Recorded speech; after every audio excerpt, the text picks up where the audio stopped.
Deontay Wilder versus Tyson Fury 2 is for the vacant Ring Magazine title is at stake.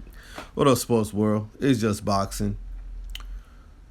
The rematch between Deontay the Bronze Bomber Wilder and Tyson Fury on February 22nd will have the vacant Ring Magazine title on the line. 4 years ago, Fury won the Ring title in beating champion Vladimir Klitschko by a 12-round unanimous decision on November 28 in 2015 in Germany, soon after Fury fell apart mentally and failed to define the ring belt. The IBO, the IBF, the WBA, and the WBO heavyweight titles. They were all eventually stripped from him by those different organizations.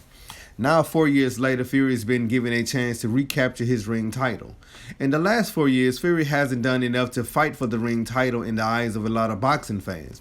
The Gypsy King has padded his record with 4 soft jobs and then come up empty against Deontay Wilder last year. I'm sorry, but that's just not good enough for Fury to be fighting for the vacant ring title and give your opinion. Unless Ring Magazine wants to lower their standards, they should hold off on having their title at stake for the Wilder Fury 2 rematch. Since Fury restarted his career in 2018, he's beaten the likes of Safari, Tom Schwartz, Otto Walling, and Francisco Pinata. You hate to say it, but those heavyweights lack the talent for Fury to be given a shot at the Ring Magazine title. Those are record-padding level opponents that Fury has faced with those guys. The only good fighter Fury has fought since launching his comeback in 2018 is Deontay the Bronze Bomber Wilder, and he didn't beat him. Fury got a draw in a fight in which he should have been knocked out in the 12th round. If it was the one call, if it was him calling the shots with Ring Magazine, Fury wouldn't have made the grade to fight for that title.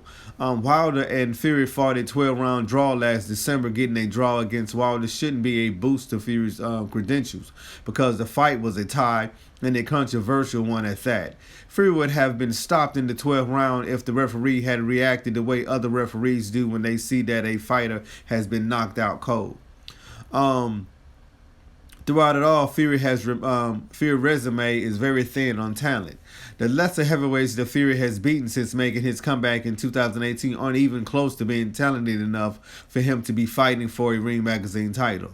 Are they? He had Piana, Walling, Schwartz, and Safari. All basically bottom-level fringe contender type fighters. You can argue that one fighter of that bunch that is worthy of being ranked is the top 15 is Walling. The other guys, Piana, Schwartz, and Safari, are second-tier level heavyweights at best, and that's being kind. Having the Ring Magazine title up for grabs in the Wilder Fury 2 fight is a questionable move by the organization because the IBF, the WBA, and the WBO heavyweight champion Andy Ruiz Jr. should be the one that Wilder is facing for the Ring Magazine belt instead of Tyson Fury. Andy Ruiz Jr. left out of the equation to fight for the Ring title. It appears that the Ring is putting more value on Fury's lineal heavyweight champion status than the IBF, the WBA, and the WBO titles that Ruiz Jr. possesses. Those are actual belts that can be won and lost. The Ring title is one that is given based on a group of guys that with the magazine that decided who should fight for their belt. It's kind of like their ratings. Unfortunately, it's not a certainty that the fight will take place on that particular date. Because the lineal heavyweight champion Fury has a record at 29 wins, 0 losses, and 1 draw with 20 knockouts, needs to make it through training camp without re-injuring his right eye. This is the eye that Fury needed 46 stitches for in the last fight against Otto Walling on September 14 in Nevada, Las Vegas. 5 months of healing will be cutting it awfully close for Fury's cut. And it may not hold together during camp to allow him to face Deontay Wilder on schedule for February the 22nd. But Deontay Wilder, he's one of the hardest punchers in boxing history. Most people in the boxing world agree with Deontay Wilder 100% that he is the hardest puncher that ever breathed. There have been some big punches during the history of boxing, and Wilder stands out and shoulders above all of them.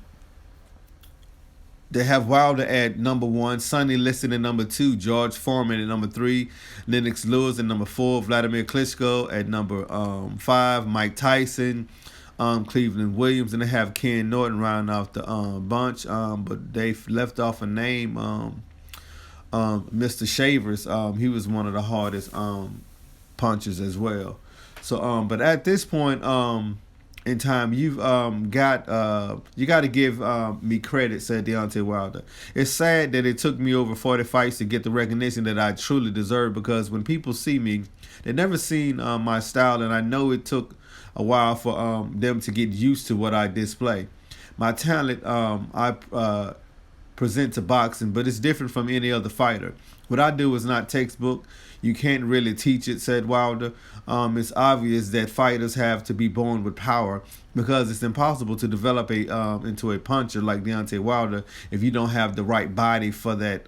There's never been anyone like Deontay Wilder, and it takes all these years before he emerged. In any other sport, there are athletes that are special, and Wilder is one of those types.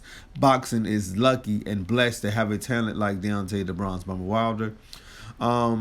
This is It's Just Boxing. Don't forget to subscribe, like, press the bell icon to get notification of all new videos that's coming your way. It's Just Boxing, and I'm out. Peace.